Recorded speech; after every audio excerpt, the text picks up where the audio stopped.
Welcome to our YouTube channel educational learner. कैसे हैं आप सब? आई होप सब लोग अच्छे होंगे। सो फ्रेंड्स, आज हम जो हमने लास्ट टॉपिक किया था हमारा हिंदू धर्म के बारे में किया था, वैदिक काल में हमने पढ़ा था।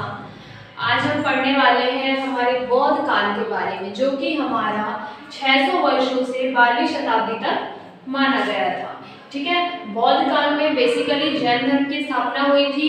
तो यहाँ पे जो है जितनी भी चीज़ें होंगी, जितना भी हम शिक्षा के उद्देश्य पढ़ने वाले हैं, यहाँ पे हम पाठ्यक्रम पढ़ने वाले हैं, उनका लेवल ऑफ एजुकेशन कैसा था, उनका स्ट्रक्चर कैसा था, सिलेबस किस तरीके से तैयार किए जाते थे और या फिर किस टाइप की टीचिंग एड्स यूज़ की जाती थी, ये टोटल चीज़ें जैन धर्म में चल रही परंपराओं के तहत ही होगी। ठीक है, इसमें हम देख लेते हैं कि बौद्ध काल में सबसे पहले शिक्षा के उद्देश्य क्या रहते थे।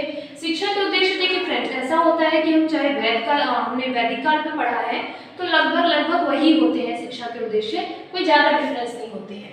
ठीक है, जीविकोपार्जन के लिए तैयार करना, मतलब अपनी लाइफ स्टाइल को कैसे वो बेटर करेंगे, लिविंग ऑफ स्टैंडर्ड कैसे बढ़ाएंगे, उसके लिए तैयार करना बच्चों को। नैतिक एवं चारित्रिक विकास करना बच्चों का, सिर्फ ऐसा नहीं है कि उनका सिर्फ हमने मोरल डेवलपमेंट करना, उनका ओवरऑल डेवलपमेंट करना है, जिसमें हमारा physical, mentally, emotionally overall development शामिल है। धार्मिक शिक्षा देना, धार्मिक शिक्षा मतलब जो जैन धर्म चल रहा है तो जैन धर्म की शिक्षा देना। ठीक है, ये उस समय की शिक्षा का उद्देश्य माना गया है। राष्ट्रीय संस्कृति का संरक्षण और विकास करना, मतलब संरक्षण भी करना है, संस्कृति को बचाना भी है, प्लस आगे उसको पढ़ाना भी है। बालकों का सर्वांगीण विकास करना, बालकों का सर्वांगीण मतलब कि हो गया उनका पूरी तरीके से ओवरऑल हमें उनको बढ़ाना है। ठीक है, शिक्षा का पाठ्यक्रम कैसा रहा है फ्रेंड्स? अब शिक्षा जो थी वहाँ पे दो तरीके से थी, एक थी हमारी प्राथमिक शिक्षा, एक थी हमारी उच्च शिक्षा। प्राथमिक शिक्षा जो थी उसमें जैसे हमारे इंग्लिश के अल्फाबेट्स होते हैं 26, उस समय में 49 अक्षर होते थे, उन्हीं अक्षरों का ज्ञान देना प्राथमिक शिक्षा का उद्देश्य माना गया। इनको 49 जो हमारे अक्षरों का ज्ञान देना प्लस एक नॉर्मल जो मैथ्स होती है उसकी शिक्षा भी हमारी प्राथमिक शिक्षा के तहत ही मानी जाती है। उच्च शिक्षा में क्या था? उच्च शिक्षा में विज्ञान, व्याकरण, संस्कृत, नक्षत्र शास्त्र, इस तरीके के सब्जेक्ट्स शामिल थे जो कि उच्च शिक्षा में अध्ययन किए जाते थे।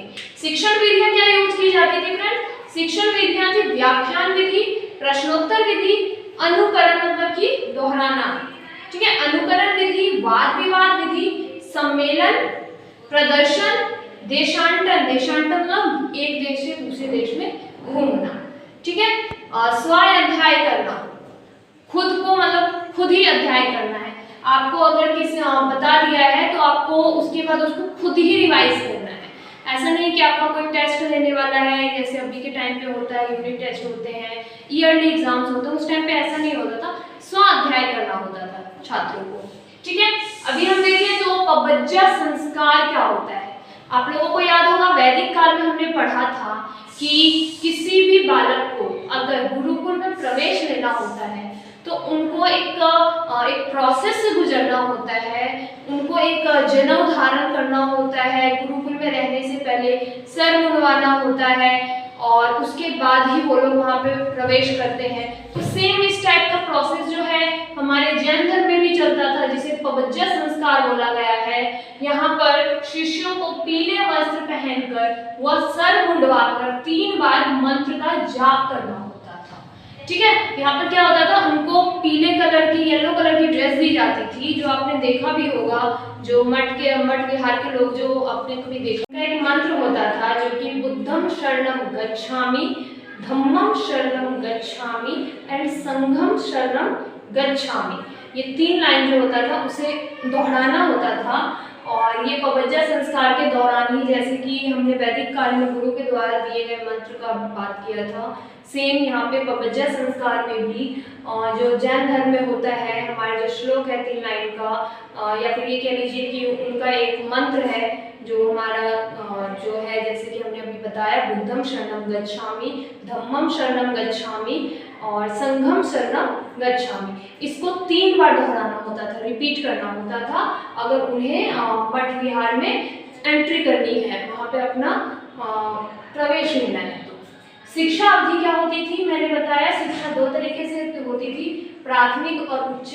प्राथमिक की जो वर्ष आयु होती थी वो 6 से लेकर 12 वर्ष की होती थी। 6 साल से लेकर 12 साल का बच्चा प्राथमिक शिक्षा ग्रहण करता था। उच्च शिक्षा में जैसे ही बच्चा 12 साल का हो जाता था तो वो उच्च शिक्षा के लिए एलिजिबल हो जाता था, उसके लिए वो उच्च शिक्षा में आकर आगे की अपनी पढ़ाई कंटिन्यू करता था, जो कि 25 वर्षों तक होती थी। ठीक है, शिक्षा संस्थानें क्या होती थी, जैसे कि हमने पढ़ा था वैदिक काल में शिक्षा संस्थानें हमारी क्या थी, गुरुकुल थे, गुरु के गृह होते थे, गुरु गृह होते थे, उसमें एजुकेशन दी जाती थी, उसमें बच्चों को पढ़ाया जाता था। तो हमारा बौद्ध काल में क्या है, शिक्षण संस्थान जो यूनिवर्सिटी है, आपने बहुत पुरानी सुनी होंगी, वो यूनिवर्सिटीज थी, जैसे कि नालंदा बहुत फेमस है बिहार में, तक्षशिला, सारनाथ, मिथिला, बोध गया, मठ विहार।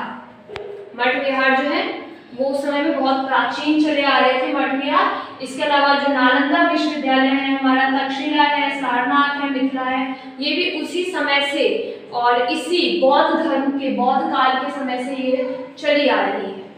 ठीक है फ्रेंड्स, तो अब अगली बार हम अगले टॉपिक के साथ मिलते हैं।